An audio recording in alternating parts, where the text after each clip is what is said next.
വൈദ്യുതി നിരക്ക് വർധനവിനെതിരെ യൂത്ത് കോൺഗ്രസ് പ്രവർത്തകർ ആലപ്പുഴ വൈദ്യുതി ഭവൻ ഓഫീസിലേക്ക് പന്തം കൊളുത്തി പ്രകടനം നടത്തി. ഓഫീസിന് മുന്നിലെ ബോർഡിൽ കുറുവാ സംഘം ഇലക്ട്രിസിറ്റി ബോർഡ് എന്ന ബോർഡും സമരക്കാർ സ്ഥാപിച്ചു.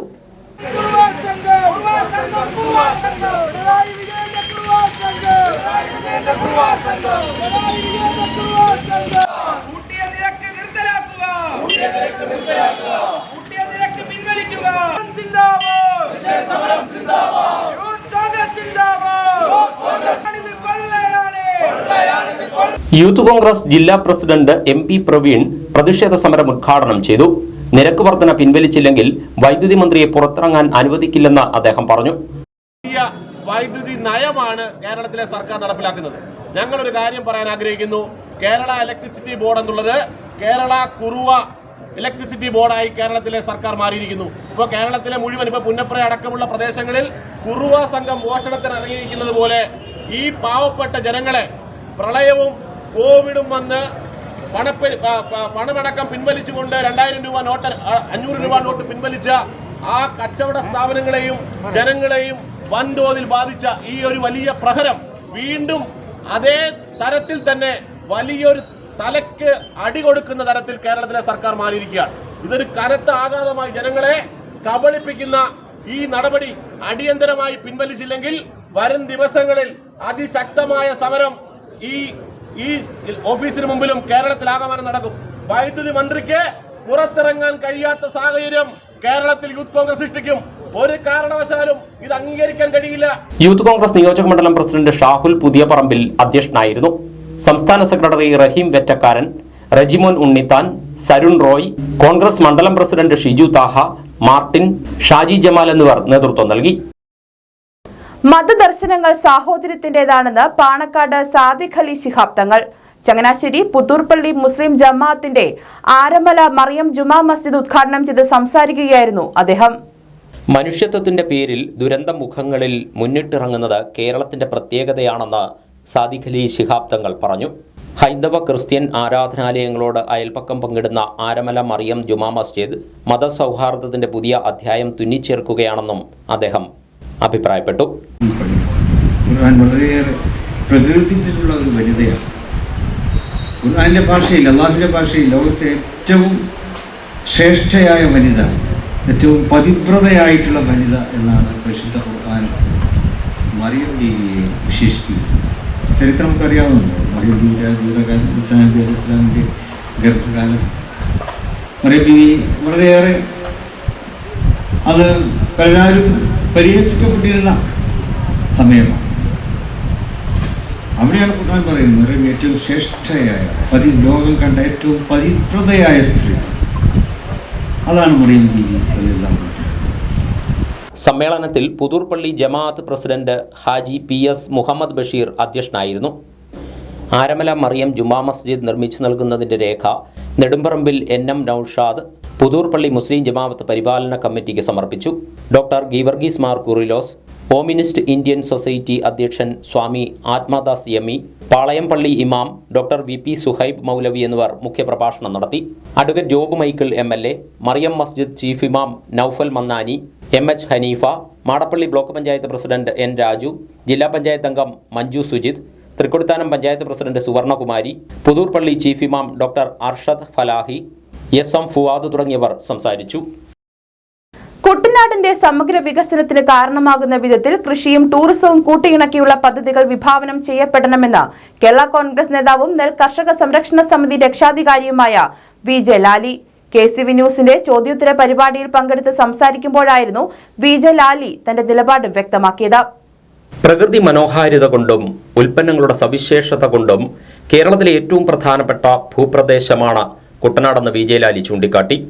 ആ നിലയ്ക്ക് മികച്ച കാർഷിക വൃത്തിയുടെയും ടൂറിസത്തിന്റെയും സാധ്യതകൾ കണക്കിലെടുത്ത് കുട്ടനാട്ടിൽ വികസന പദ്ധതികൾക്ക് രൂപം കൊടുക്കാൻ അധികാരികൾക്ക് കഴിയേണ്ടതുണ്ടെന്നും അദ്ദേഹം പറഞ്ഞു.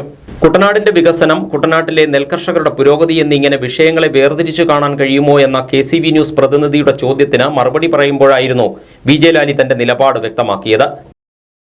നെൽകർഷക സംരക്ഷണ സമിതിയുടെ സംസ്ഥാന രക്ഷാധികാരിയാണല്ലോ അങ്ങ്. ആ നിലയ്ക്ക് ചോദിക്കുകയാണ്, ഈ സമിതി കഴിഞ്ഞ ഒരാഴ്ചയോളം സമരം ചെയ്തു. ചില കാര്യങ്ങൾക്ക് വേണ്ടി ആലപ്പുഴ ജില്ലാ കളക്ടറേറ്റ് പഠിക്കൽ ചില ഒത്തുതീർപ്പിന്റെ അടിസ്ഥാനത്തിൽ സമരം പിൻവലിക്കുകയും ചെയ്തു. പക്ഷേ അങ്ങ് വിശ്വസിക്കുന്നുണ്ടോ ഈ നെൽകർഷകരുടെ പ്രശ്നങ്ങൾക്ക് ശാശ്വത പരിഹാരം കാണാൻ ഈ സർക്കാരിനെ കൊണ്ടോ അല്ലെങ്കിൽ ഇനി വരാൻ പോകുന്ന സർക്കാരിനെ കൊണ്ടോ ഒക്കെ കഴിയുമെന്ന് അങ്ങ് വിശ്വസിക്കുന്നുണ്ടോ? ഞാൻ നോക്കിക്കാണുന്നത് ഈ കുട്ടനാട്ടിലെ നെൽകർഷകർക്ക് മാത്രമായിട്ടൊരു രക്ഷപ്പെടൽ സാധ്യമാണെന്ന് എനിക്ക് തോന്നുന്നില്ല. കുട്ടനാട് രക്ഷപ്പെട്ടാൽ മാത്രമേ കുട്ടനാട്ടിലെ നെൽകർഷകരും രക്ഷപ്പെടത്തുള്ളൂ. ആ നിലയ്ക്ക് ഇത്തരം സമര പരിപാടികളും ഇതിന്റെ ഒത്തുതീർപ്പ്, ഇങ്ങനെയുള്ള വാഗ്ദാനങ്ങൾ, ഇതിനെയൊക്കെ അങ്ങ് എങ്ങനെയാണ് നോക്കിക്കാണുന്നത്? രണ്ട് പ്രധാന കാര്യങ്ങളാണ് ഇതിനകത്ത് അങ്ങ് ഉൾക്കൊള്ളിച്ചത്. കുട്ടനാടിന്റെ സമഗ്ര വികസനം എങ്ങനെ സാധ്യമാകും എന്നുള്ള കാര്യത്തിനെ സംബന്ധിച്ച്. ഇപ്പൊ താൽക്കാലികമായി കുറെ കാര്യങ്ങൾ ഗവൺമെന്റിന് മുമ്പാകെ അവതരിപ്പിച്ചു. ആ സമരവുമായി ബന്ധപ്പെട്ട കാര്യങ്ങൾ കുട്ടനാടിന് മാത്രമായി അല്ലെങ്കിൽ കർഷകർക്ക് മാത്രമായി ഒരു നിലനിൽപ്പ് കേരളത്തിലും കുട്ടനാടിനുമില്ല. കുട്ടനാട് രക്ഷപ്പെടണം, കേരളത്തിലെ നെൽകർഷകർ രക്ഷപ്പെടണമെങ്കിൽ കുട്ടനാടിനൊരു സമഗ്ര വികസന രീതിശാസ്ത്രം പുതിയതായി രൂപപ്പെട്ട് വരേണ്ടിയിരിക്കുന്നു. എൻ്റെ അഭിപ്രായത്തിൽ നെൽകൃഷിയും അതിനോടനുബന്ധമായ പ്രക്രിയകളും ചേർത്ത് കേരളത്തിലെ ടൂറിസം വികസനത്തിന്റെ പ്രധാന കേന്ദ്രമാക്കി കുട്ടനാടിനെ മാറ്റി കുട്ടനാട്ടിലെ നെൽകർഷകർ അവരുടെ പുതിയ തലമുറ ഇവിടെ താമസിച്ച് ജോലിയെടുത്ത് പണിയെടുത്ത് ജീവിക്കാൻ കഴിയുന്ന തരത്തിൽ, അന്തസ്സായി ജീവിക്കാൻ കഴിയുന്ന തരത്തിലുള്ള പ്രവർത്തനങ്ങൾക്ക് നേതൃത്വം കൊടുക്കുന്ന ഒരു സമഗ്ര പാക്കേജ് ഉണ്ടാക്കിയെടുത്താൽ മാത്രമേ കുട്ടനാടിന് രക്ഷപ്പെടാൻ കഴിയുള്ളൂ. ആഗോളതാപനത്തിന്റെയും സമുദ്രനിരപ്പ് ഉയരുന്നതിന്റെയും പ്രശ്നങ്ങൾ, സമുദ്രനിരപ്പിൽ നിന്ന് താഴെയുള്ള കുട്ടനാട്, അവിടുത്തെ നെൽകൃഷി അത്ഭുതകരമായ കൃഷിയാണ് ഇവിടുത്തെ നെൽകൃഷി. അപ്പൊ ആ ഒരു സമഗ്രമായ വളർച്ച നോക്കി കുട്ടനാടിനെ കൃഷിയും ടൂറിസവും കൂടെ ചേർത്ത് വെച്ച് ഒരു സമഗ്ര പദ്ധതിക്ക് രൂപം കൊടുത്താൽ മാത്രമേ കുട്ടനാടിന്റെ വികസനം സാധ്യമാവുകയുള്ളൂ എന്ന് വിശ്വസിക്കുന്ന ഒരാളാണ് ഞാൻ. AC റോഡ് നവീകരണം ടൂറിസം ഇടനാഴി എന്ന നിലയ്ക്കായിരുന്നു രൂപപ്പെടുത്തേണ്ടിയിരുന്നതെന്നും VJ ലാലി അഭിപ്രായപ്പെട്ടു. KCV ന്യൂസ് പ്രതിനിധിയും VJ ലാലിയും തമ്മിൽ നടത്തിയ ചോദ്യോത്തര പരിപാടിയുടെ പൂർണ്ണരൂപം ഈ വാർത്താ ബുള്ളറ്റിന് ശേഷം സംപ്രേഷണം ചെയ്യുന്നതായിരിക്കും. പാലക്കാട് ട്രോളി ബാഗ് വിവാദവുമായി ബന്ധപ്പെട്ട് പോലീസ് സംഘം കോൺഗ്രസ് നേതാവ് ഷാനിമോൾ ഉസ്മാന്റെ മൊഴിയെടുത്തു. ഒരു മാസം മുമ്പ് DGPക്ക് നൽകിയ പരാതിയുടെ അടിസ്ഥാനത്തിലാണ് മൊഴിയെടുത്തത്. പാലക്കാട് നിന്നുള്ള പോലീസ് സംഘം രാവിലെ ഷാനിമോൾ ഉസ്മാന്റെ ആലപ്പുഴയിലെ വീട്ടിലെത്തിയാണ് മൊഴിയെടുത്തത്.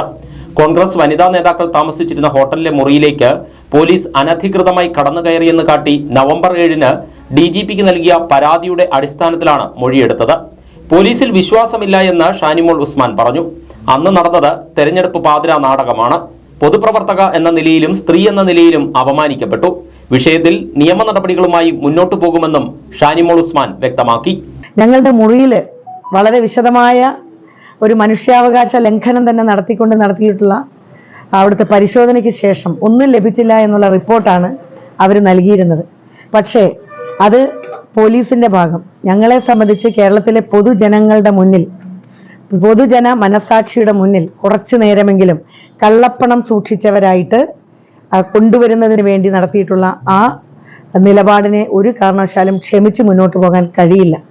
അതോടൊപ്പം തന്നെ ഒരു സ്ത്രീ എന്നുള്ള നിലയിൽ, പൊതുപ്രവർത്തക എന്നുള്ള നിലയിൽ ഒറ്റയ്ക്ക് യാത്ര ചെയ്യേണ്ടതായിട്ട് വരും. അതുപോലെ തന്നെ ഒറ്റയ്ക്ക് താമസിക്കേണ്ടതായിട്ട് വരും.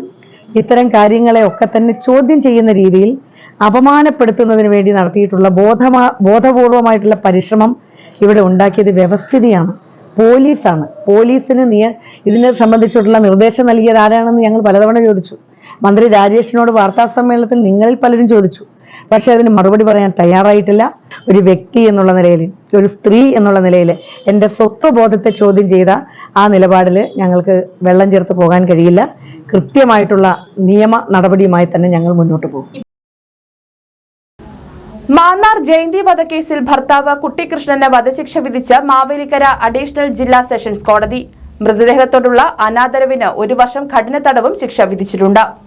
മാന്നാർ ആലുംമൂട്ടിൽ താമരപ്പള്ളി വീട്ടിൽ ജയന്തി കൊല്ലപ്പെട്ട കേസിൽ പ്രതിയായ ഭർത്താവ് കുട്ടിക്കൃഷ്ണന് വധശിക്ഷയും 1 ലക്ഷം രൂപ പിഴയും വിധിച്ചു. പിഴയിൽ 50,000 രൂപ മകൾക്ക് നൽകണമെന്ന് വിധിയിൽ പറയുന്നു. മാവേലിക്കര അഡീഷണൽ ജില്ലാ സെഷൻസ് കോടതി ജഡ്ജി VG ശ്രീദേവിയാണ് ശിക്ഷ വിധിച്ചത്. പ്രതിയുടെ ഭാഗം കേൾക്കുന്നതിനായി കേസ് ഡിസംബർ 4-ലേക്ക് മാറ്റിയിരുന്നു. പ്രതിക്ക് മാതാപിതാക്കളോ മറ്റു ബന്ധുക്കളോ ആരും തന്നെ ഇല്ലെന്നും പ്രായം കണക്കിലെടുത്ത് പരമാവധി ശിക്ഷയിൽ ഇളവ് ചെയ്യണമെന്നും പ്രതിഭാഗം അഭിഭാഷകൻ കോടതിയിൽ അഭ്യർത്ഥിച്ചു. എന്നാൽ 1.5 വയസ്സുള്ള കുട്ടിയുടെ മുന്നിൽ വെച്ച് പ്രതി നടത്തിയത് ക്രൂരമായ കൊലപാതകമാണെന്നും യാതൊരു ദയയും പ്രതിക്ക് നൽകരുതെന്നും പരമാവധി ശിക്ഷ നൽകണമെന്നും പബ്ലിക് പ്രോസിക്യൂട്ടർ വാദിച്ചു. പ്രതിഭാഗം കേട്ടതിനെ തുടർന്നാണ് ഇന്ന് വിധി പറഞ്ഞത്. ആക്സോ ബ്ലേഡ് ചുറ്റിക എല്ലാം കരുതിയിരുന്നു. ഈ പറഞ്ഞ ആയുധങ്ങൾ ഉപയോഗിച്ചാണ് ജയന്തിയെ കൊല ചെയ്യുന്നത്, മുറിക്കകത്തിട്ട്. അതിനുശേഷം ഈ കൊല ചെയ്യുന്ന സമയത്ത് അവരുടെ മകൾക്ക് 1.25 വയസ്സ് മാത്രം. കുട്ടി അവിടെ തന്നെ ഉണ്ട്. ഈ ആയുധങ്ങളെല്ലാം ഉപയോഗിച്ച് മരണപ്പെടുത്തിയ ശേഷം അന്നേ ദിവസവും അടുത്ത ദിവസവും രാവിലെ വരെയും കുട്ടിക്കൃഷ്ണൻ മകളും ഈ ഡെഡ് ബോഡിക്ക് കാവലിരിക്കുകയായിരുന്നു. അതിനുശേഷമാണ് കുട്ടിക്കൃഷ്ണൻ പോലീസ് സ്റ്റേഷനിൽ പോയി കീഴടങ്ങുകയും കേസിൻ്റെ ഈ കാര്യങ്ങളെല്ലാം വിശദീകരിക്കുകയും പോലീസിൽ കുട്ടിക്കൃഷ്ണൻ്റെ മൊഴി ആദ്യം രേഖപ്പെടുത്തി ഫസ്റ്റ് ഇൻഫർമേഷൻ സ്റ്റേറ്റ്മെൻറ്റ് രേഖപ്പെടുത്തിയ ശേഷം FIR രജിസ്റ്റർ ചെയ്യുകയാണ്. എന്നാൽ തുടർന്നുള്ള അന്വേഷണത്തിൻ്റെ ഭാഗമായിട്ട് കുട്ടിക്കൃഷ്ണനെ പ്രതിസ്ഥാനത്ത് കൊണ്ടുവരികയും വളരെ ശാസ്ത്രീയമായ രീതിയിൽ പഴുതടച്ചുള്ള അന്വേഷണമാണ് അന്നത്തെ സർക്കിൾ ഇൻസ്പെക്ടറായിരുന്ന ശ്രീ NA റഷീദും സബ് ഇൻസ്പെക്ടർമാരും എല്ലാം നടത്തിയത്. അങ്ങനെ പഴുതടച്ചുള്ള അന്വേഷണവും കേസിന് കൂടുതൽ ബലം കിട്ടി എന്ന് തന്നെയാണ് പറയാനുള്ളത്. 2004 ഏപ്രിൽ 2 പകൽ 3 മണിയോടെയാണ് കേസിനാസ്പദമായ സംഭവം. ഭാര്യയെ സംശയമായിരുന്ന കുട്ടിക്കൃഷ്ണൻ വീട്ടിനുള്ളിൽ വെച്ച് തലയറുത്ത് കൊലപ്പെടുത്തുകയായിരുന്നു. കൊല്ലപ്പെടുമ്പോൾ ജയന്തിക്ക് 39 വയസ്സായിരുന്നു പ്രായം. തുടർന്ന് ഇയാൾ മാന്നാർ പോലീസ് സ്റ്റേഷനിൽ കീഴടങ്ങി. ജാമ്യം ലഭിച്ച ശേഷം ഒളിവിൽ പോയ പ്രതിയെ ദീർഘനാളിനു ശേഷം ചെങ്ങന്നൂർ DYSP ബിനുകുമാറിന്റെ നേതൃത്വത്തിൽ രൂപീകരിച്ച പ്രത്യേക പോലീസ് സംഘം പിടികൂടുകയായിരുന്നു. പ്രതിയുടെ മൊഴി രേഖപ്പെടുത്തി FIR രജിസ്റ്റർ ചെയ്ത കേരളത്തിലെ ആദ്യ കേസെന്ന പ്രത്യേകതയും ജയന്തി കൊലക്കേസിനുണ്ട്. പ്രോസിക്യൂഷനു വേണ്ടി ഗവൺമെന്റ് പ്ലീഡറും പബ്ലിക് പ്രോസിക്യൂട്ടറുമായ PV സന്തോഷ് കുമാർ ഹാജരായി. ആകെ 22 സാക്ഷികളെ കേസിൽ വിസ്തരിച്ചു. അപൂർവങ്ങളിൽ അപൂർവമായ കേസായി കണ്ടാണ് കോടതി പ്രതിക്ക് വധശിക്ഷ വിധിച്ചത്. ആലപ്പുഴ നഗരസഭ പള്ളാത്തുരുത്തി വാർഡിൽ ആധുനിക സൗകര്യങ്ങളോടെ നഗര പ്രാഥമിക ആരോഗ്യ കേന്ദ്രത്തിന്റെ പ്രവർത്തനത്തിന് തുടക്കമായി. നഗരസഭയ്ക്ക് കീഴിലെ 7ാമത്തെ ജനകീയ ആരോഗ്യ കേന്ദ്രമാണ് പ്രവർത്തനം ആരംഭിച്ചത്. പള്ളാത്തുരുത്തി കന്നിട്ട ജെട്ടിക്ക് സമീപം ആരംഭിച്ച ആരോഗ്യ കേന്ദ്രം H. സലാം MLA നാടിന് സമർപ്പിച്ചു.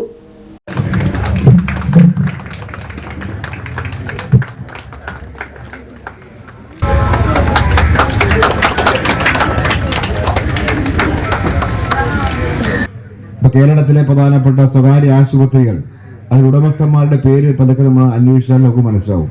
മറ്റു പല മേഖലയിലെയും വ്യവസായികളായി നിന്ന ആളുകൾക്കെല്ലാം മിക്കവാറും കേരളത്തിൽ ഹോസ്പിറ്റലുണ്ട്. ഇന്ത്യയിലെ വൻകിടക്കാരായ വ്യവസായികൾക്കെല്ലാം ഇന്ത്യയിൽ പല സ്ഥലത്തും പ്രധാനപ്പെട്ട ഹോസ്പിറ്റലുണ്ട്. അപ്പോൾ ആ വ്യവസായികൾ ആ രംഗത്തേക്ക് വന്നു എന്ന് പറഞ്ഞാൽ മറ്റു പല മേഖലയ്ക്കകത്തെയും ഒരു വ്യവസായം പോലെ തന്നെ അവർ കാണുന്നൊരു മേഖലയായി കേരളത്തിലെ ഈ മെഡിക്കൽ രംഗത്തെ കാണാം. ഇപ്പോൾ എറണാകുളത്തൊരു ഹോസ്പിറ്റൽ എനിക്ക് നേരിട്ടറിയാം. ഒന്നല്ല ഒരുപാട് ഉദാഹരണങ്ങളുണ്ട്. ഒരെണ്ണം എലിപ്പനി വന്ന് ഇത്തിരി സീരിയസ് ആയി ആളുകൾ പെട്ടെന്ന് കൊണ്ടുപോകണം പറയുമല്ലോ. അങ്ങനെ കുറച്ച് പേര് നടപ്പെടും നമ്മുടെ നാട്ടിൽ. കൊണ്ടുപോയി കഴിഞ്ഞാൽ പിന്നെ കൊണ്ടുപോകാൻ പറഞ്ഞത് കാണില്ല. കൊണ്ടുപോയ ആളും വീട്ടുകാരും മാത്രമേ അവസാനം കാണുള്ളൂ. ബില്ലിങ്ങനെ വന്നുകൊണ്ടേയിരിക്കും. എറണാകുളത്തൊരു ഹോസ്പിറ്റലിൽ പേര് പറയുന്നതന്നായിരിക്കും നല്ല ആസ്റ്റർ ഹോസ്പിറ്റലാണ്. നല്ല ഹോസ്പിറ്റൽ നമ്മൾ പലരും പറയും. പേര് പറഞ്ഞൊക്കെ എന്തായാലും പേര് പറയാതിരിക്കുന്ന ഒരു സുഖമില്ലാത്തതുകൊണ്ട് ഞാൻ പറയാം. നമുക്ക് സഹിക്കാൻ പറ്റാത്ത കാര്യമാണ് ഞാൻ പറയാം. നഗരസഭാ അധ്യക്ഷ KK ജയമ്മ ഉദ്ഘാടന ചടങ്ങിൽ അധ്യക്ഷയായി. വൈസ് ചെയർമാൻ PSM ഹുസൈൻ, സ്ഥിരം സമിതി അധ്യക്ഷർ, കൗൺസിലർമാർ, ആരോഗ്യവകുപ്പ് ഉദ്യോഗസ്ഥർ തുടങ്ങിയവർ പങ്കെടുത്തു. പ്രാഥമിക ചികിത്സയ്ക്കും രോഗപ്രതിരോധത്തിനും അടിസ്ഥാന ആരോഗ്യ സംരക്ഷണത്തിനും നഗരത്തിൽ കൂടുതൽ സൗകര്യങ്ങൾ ഒരുക്കുന്നതിന്റെ ഭാഗമായി ആരംഭിച്ച കേന്ദ്രത്തിൽ ജനറൽ OP, ലബോറട്ടറി, ജീവിതശൈലി രോഗനിർണയം, ഗർഭിണികളുടെയും കുട്ടികളുടെയും ആരോഗ്യ പരിചരണം എന്നീ ക്ലിനിക്കൽ സേവനങ്ങൾ ഉണ്ടാകും.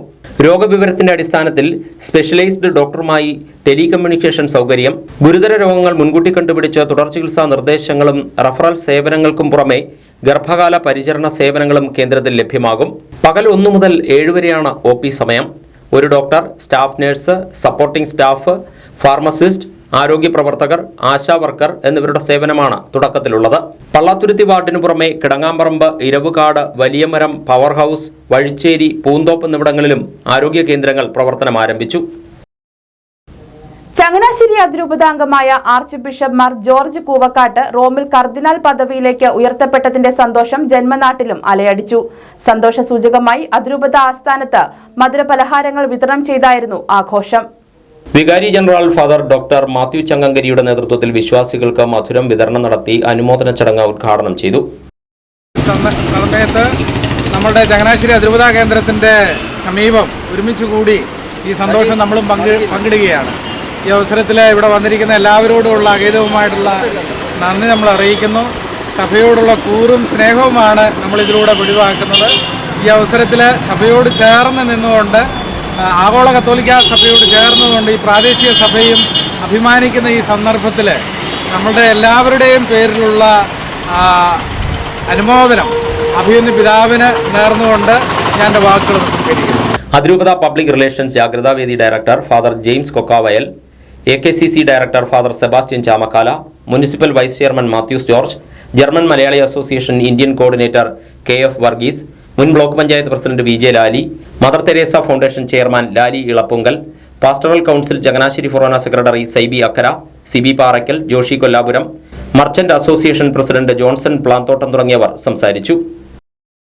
ശക്തമായ മഴയെ തുടർന്ന് മടവീഴ്ചയുണ്ടായ ചെന്നിത്തല 2ാം ബ്ലോക്ക് പാടശേഖരം കൃഷിവകുപ്പ് ഉന്നത സംഘം സന്ദർശിച്ചു.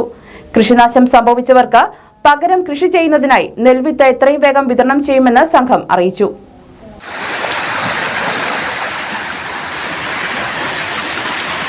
ഇതിങ്ങനെ ഒരു കുർത്തയുണ്ടായിരുന്നു, നല്ല കുർത്തയായിരുന്നു. ആ കുർത്തയിൽ കൂടെ മണ്ണ് കൂടിയായിരുന്നു.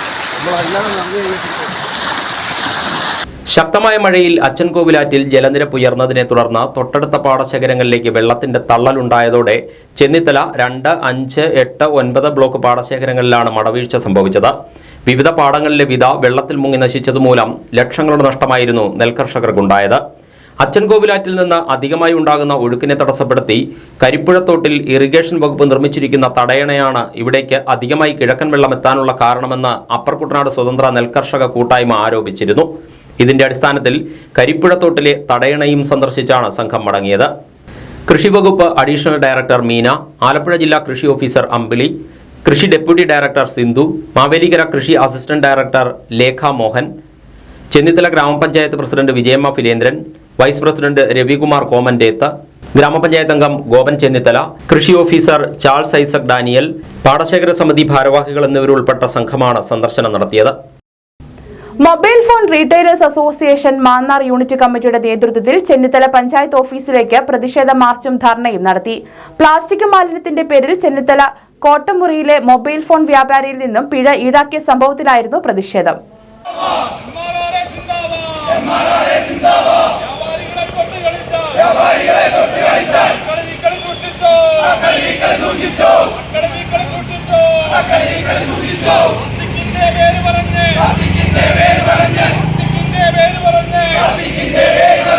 വഴിയോരത്ത് ആരോ നിക്ഷേപിച്ച പ്ലാസ്റ്റിക് മാലിന്യം വ്യാപാരിയുടേതാണെന്ന പേരിൽ ഭീഷണിപ്പെടുത്തി ചെന്നിത്തല തൃപ്പരുന്തുറ പഞ്ചായത്ത് സെക്രട്ടറിയും ഹെഡ് ക്ലർക്കും ചേർന്ന് അന്യായമായി പിഴ അടപ്പിച്ചുവെന്നാണ് ആരോപണം. ചെന്നിത്തല കോട്ടമുറിയിൽ പ്രവർത്തിക്കുന്ന മൊബൈൽ ഷോപ്പ് ഉടമ വിഷ്ണുവിൽ നിന്നാണ് 5000 രൂപ പിഴ ഈടാക്കിയത്. ചെന്നിത്തല കോട്ടമുറിയിൽ നിന്ന് ആരംഭിച്ച പ്രതിഷേധ പ്രകടനം പഞ്ചായത്ത് ഓഫീസിന് മുന്നിൽ സമാപിച്ചു. തുടർന്ന് നടന്ന പ്രതിഷേധ ധർണ മൊബൈൽ ഫോൺ റീറ്റെയിലേഴ്സ് അസോസിയേഷൻ സംസ്ഥാന പ്രസിഡന്റ് ശിവ ബിജു ഉദ്ഘാടനം ചെയ്തു. ഇവിടെ ഈ ചിന്നത്തല ഗ്രാമപഞ്ചായത്തിലെ ഒരു അധികാരിയുടെ ഭാഗത്ത് നിന്ന് ആ അധികാരിയുടെ ധിക്കാരം എന്തെങ്കിലും വീട്ടിലോ നാട്ടിലോ കടയിലോ ഏതെങ്കിലും രീതിയിൽ അവർക്കൊരു മാനസിക പ്രയാസമുണ്ടെങ്കിൽ അതെല്ലാം എടുത്തുകൊണ്ട് സാധാരണപ്പെട്ട വ്യാപാരികളുടെ നെഞ്ചിലേക്ക് കുതിര കയറാൻ വരാവുന്നൊരു വ്യാമോഹത്തിലേക്ക് അവർ കടന്നു വന്നപ്പോൾ ഉണ്ടായ ഒരു മാനസിക പ്രയാസത്തിന്റെ വ്യഥയാണ് ഞങ്ങൾ ഈ വേദിയിൽ എത്തിച്ചേരാൻ അവസരമൊരുക്കിയത്. പ്രിയപ്പെട്ടവരെ, നിങ്ങളോടകം പ്ലാസ്റ്റിക് കേരളത്തിന്റെ അനവധി മേഖലകളിലുണ്ട്. പ്ലാസ്റ്റിക് നിർമ്മാർജ്ജനവുമായി ബന്ധപ്പെട്ടുകൊണ്ട് ഹരിതകർമ്മസേനയുടെ പ്രവർത്തനങ്ങളുണ്ട്. അവർക്ക് മാസം പഞ്ചായത്ത് നിശ്ചയിക്കുന്ന തുക, ഗവൺമെന്റ് പറയുന്ന തുക 100 രൂപ വെച്ച് മാസാമാസം കൊടുക്കുകയും 600-700 സ്ക്വയർ ഫീറ്റുള്ള കുഞ്ഞു ചെറിയ മുറി കെട്ടിടത്തിൽ ഒരു മാസത്തേക്ക് കാലത്തേക്ക് ഈ പ്ലാസ്റ്റിക് ശേഖരിച്ച് വയ്ക്കുന്ന ഹതഭാഗ്യരായ വ്യാപാരികളാണ് ഞങ്ങൾക്ക് അതിൽ മാനസിക പ്രയാസമുണ്ട്. പക്ഷേ എന്താണ് ഞങ്ങൾ അതിൽ യോജിക്കുന്നത്? നാടിന്റെ നന്മയാണ് മുഖ്യം.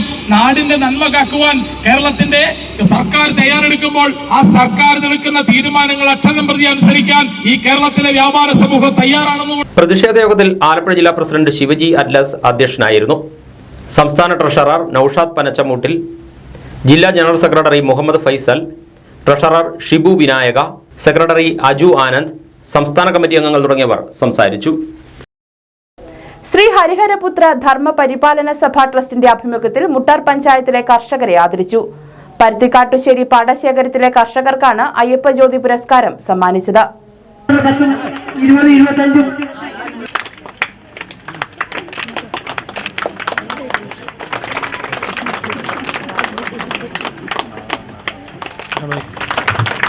അതുപോലെ വാഴ കർഷകൻ ഈ പഞ്ചായത്തിൽ 500-ലധികം വാഴ, പിന്നെ നമ്മുടെ 2 പാടശേഖര സമിതി, അതുപോലെ കണ്ണൂരിന്റെ കോർഡിനേറ്റർ. ശനിയാഴ്ച രാവിലെ നടന്ന ആദരിക്കൽ ചടങ്ങ് മുട്ടാർ ഗ്രാമപഞ്ചായത്ത് പ്രസിഡന്റ് കെ സുരമ്യ ഉദ്ഘാടനം ചെയ്തു.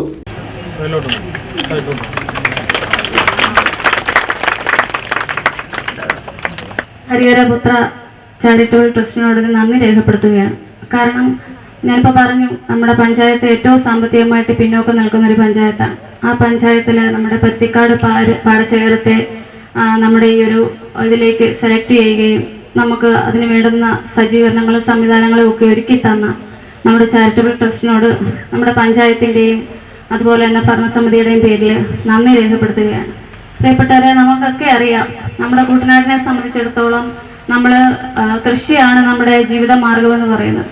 പക്ഷേ ഇന്നത്തെ സാഹചര്യം എടുക്കുകയാണെങ്കിൽ നമുക്ക് കൃഷിയെ സംബന്ധിച്ച് പറയുകയാണെങ്കിൽ നമ്മുടെ ഈ ഒരു തലമുറ മാത്രമേ ഇനി മുമ്പോട്ട് കൃഷിയെ ആശ്രയിച്ച് മുമ്പോട്ട് പോകത്തുള്ളൂ. കാരണം ഈ വരുന്ന യുവതലമുറകൾ അവർ മറ്റുള്ള ജോലികളുമൊക്കെ ആയിട്ട് ബന്ധപ്പെട്ട് ഗൾഫ് ജോലികളുമൊക്കെ ആയിട്ട് ബന്ധപ്പെട്ട് പോകത്തതേ ഉള്ളൂ. പക്ഷേ ഈ ഒരു തലമുറ നമുക്ക് ഇനി അങ്ങോട്ട് ഉണ്ടാകണം. അതുപോലെ തന്നെ ഇവരുടെ ഒരു സഹായഹസ്തമാണ് നമുക്ക് ഏറ്റവും വലുത്. സമ്മേളനത്തിൽ മുട്ടാർ ഗ്രാമപഞ്ചായത്ത് 6ാം ward member MO Latheesh Kumar അധ്യക്ഷനായി. കാർഷിക വൃത്തിക്ക് ആവശ്യമായ ഉപകരണങ്ങളും പമ്പ് സെറ്റുകളും കർഷകർക്കായി വിതരണം ചെയ്തു. ചടങ്ങിൽ ഗ്രാമപഞ്ചായത്ത് വൈസ് പ്രസിഡന്റ് മെർലിൻ ബൈജു, 4ാം ward member Shilly Alex, CDS chairperson Jaya Sathyan, പാടശേഖര സമിതി സെക്രട്ടറി ജോണിച്ചൻ, സനിൽകുമാർ, ശ്രീ ഹരിഹരപുത്ര ധർമ്മപരിപാലന സഭ ട്രസ്റ്റ് ഭാരവാഹികളായ Ajay Kumar, Girish, Anoop Kumar, Fuselage Innovations managing director Devan Chandrasekharan എന്നിവർ സംസാരിച്ചു. നൂതന കൃഷിരീതികൾ കർഷകർക്ക് പരിചയപ്പെടുത്തുക എന്ന ലക്ഷ്യത്തോടെ ഡ്രോണുകളുടെ പ്രദർശനവും നടന്നു.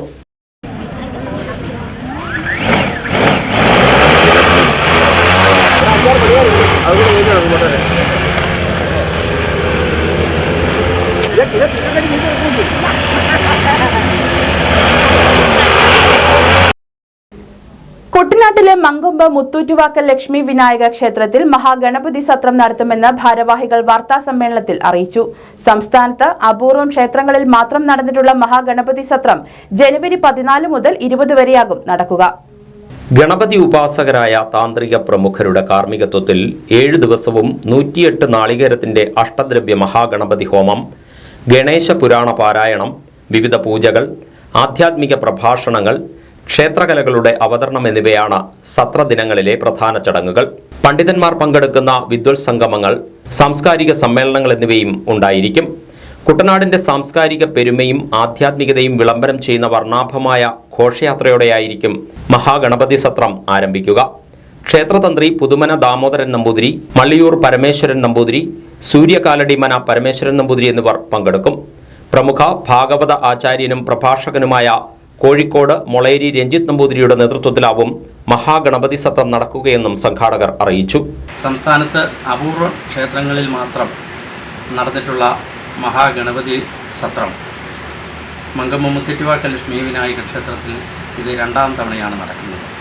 ഗണപതി ഉപാസകരായ പ്രമുഖ താന്ത്രിക ആചാര്യന്മാർ മുഖ്യ കാർമ്മികത്വം വഹിക്കുന്ന 108 നാളികേരത്തിൻ്റെ അഷ്ടദ്രവ്യ മഹാഗണപതി ഹോമത്തോടെയാവും ഓരോ ദിവസവും സത്ര ആരംഭം. കൂടാതെ ആധ്യാത്മികവും ഭാഗവത വിശാരദന്മാരുമായ കേരളത്തിൽ അങ്ങോളം ഇങ്ങോളമുള്ള മഹാപണ്ഡിതർ നയിക്കുന്ന പ്രഭാഷണ പരമ്പര ഓരോ ദിവസവും ഈ സത്ര ചടങ്ങുകളുടെ ഭാഗമാണ്. കോഴിക്കോട് മൊളേരി ബ്രഹ്മശ്രീ രഞ്ജിത്ത് നമ്പൂതിരി ആവും ഈ സത്രത്തിൻ്റെ മുഖ്യ കാർമ്മികത്വം വഹിക്കുന്നത്. 2025 ജനുവരി 13 മുല്ലക്കൽ ഗണപതി ക്ഷേത്രത്തിൽ നിന്നും ഘോഷയാത്രയോടെ കൊണ്ടുവരുന്ന ഗണപതി വിഗ്രഹം മങ്കൊമ്പ് ശ്രീ ഭഗവതി ക്ഷേത്രത്തിലെത്തിച്ച് ക്ഷേത്ര ചടങ്ങുകൾക്ക് തന്ത്രി ബ്രഹ്മശ്രീ പുതുമന ദാമോദരൻ നമ്പൂതിരിയും മഹാഗണപതി സത്രത്തിന് ബ്രഹ്മശ്രീ മൊളേരി രഞ്ജിത്ത് നമ്പൂതിരിയും മുഖ്യ കാർമ്മികത്വം വഹിക്കുമെന്നും സംഘാടകർ അറിയിച്ചു. മങ്കൊമ്പിൽ ചേർന്ന വാർത്താ സമ്മേളനത്തിൽ സത്രം സംഘാടക സമിതി ജനറൽ കൺവീനർ CK രാധാകൃഷ്ണപിള്ള, ക്ഷേത്രസമിതി president Aswathi Suresh Pillaveedu, vice president Sreekumar Sakthibhavan, secretary P Radhakrishnan Umbukkad, treasurer Purushothama Kaimal, KP Somanathan Nair എന്നിവർ പങ്കെടുത്തു. ചങ്ങനാശ്ശേരി പാറയിൽ മരിയൻ തീർത്ഥാടന കേന്ദ്രത്തിൽ പരിശുദ്ധ കന്യാമറിയത്തിന്റെ അമലോത്ഭവ തിരുനാൾ ആഘോഷങ്ങളിൽ പങ്കെടുത്ത വിശ്വാസികൾ. കുടുംബദിനമായ ശനിയാഴ്ച വൈകിട്ട് 5-ന് സുറിയാനി ഭാഷയിലായിരുന്നു വിശുദ്ധ കുർബാന.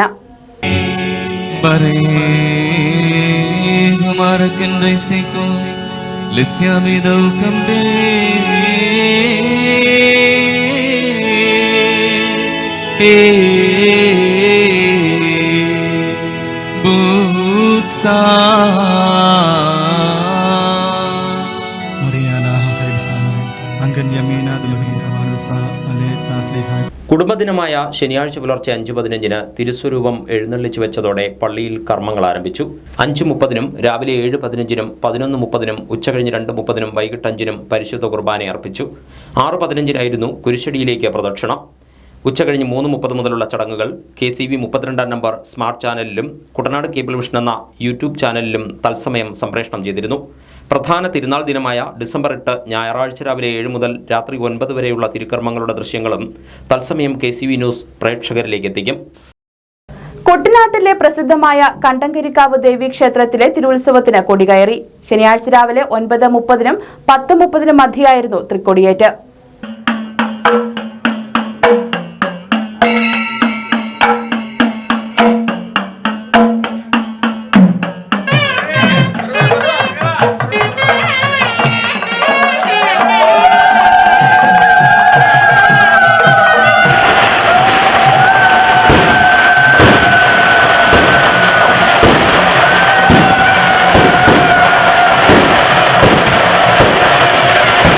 ക്ഷേത്രം തന്ത്രി പുതുമനയില്ലത്ത് ബ്രഹ്മശ്രീ S. ദാമോദരൻ നമ്പൂതിരിയുടെ മുഖ്യ കാർമ്മികത്വത്തിലായിരുന്നു തൃക്കൊടിയേറ്റ്. ക്ഷേത്ര ചടങ്ങുകൾക്ക് മേൽശാന്തി കോലത്തുമഠം പരമേശ്വരൻ പോറ്റി കാർമ്മികത്വം വഹിച്ചു. തിരുവുത്സവത്തിന് മുന്നോടിയായി ഡിസംബർ 1 മുതൽ നടന്നുവന്ന ശ്രീമദ് ഭാഗവത സപ്താഹയജ്ഞത്തിനും ശനിയാഴ്ച സമാപനമായി.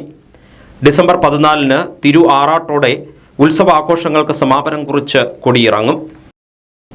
ആലപ്പുഴ, കോട്ടയം, പത്തനംതിട്ട ജില്ലകളിലെ വാർത്തകൾക്കും ലൈവ് പ്രോഗ്രാമുകൾക്കുമായി മാന്യപ്രേക്ഷകർ കുട്ടനാട് കേബിൾ വിഷൻ എന്ന ഞങ്ങളുടെ യൂട്യൂബ് ചാനൽ സബ്സ്ക്രൈബ് ചെയ്യുക. ഇനി ഇന്നത്തെ സ്വർണ്ണവില. ഇന്നത്തെ സ്വർണ്ണവില നിങ്ങൾക്കായി സമർപ്പിക്കുന്നു സ്വപ്ന ജ്വല്ലറി. അഴകേറും സ്വപ്നങ്ങൾക്ക് നിറവേകും സ്വപ്ന ജ്വല്ലറി, ചങ്ങനാശ്ശേരി. സ്വർണം ഗ്രാമിന് 7100 രൂപ, പവന് 56,800 രൂപ.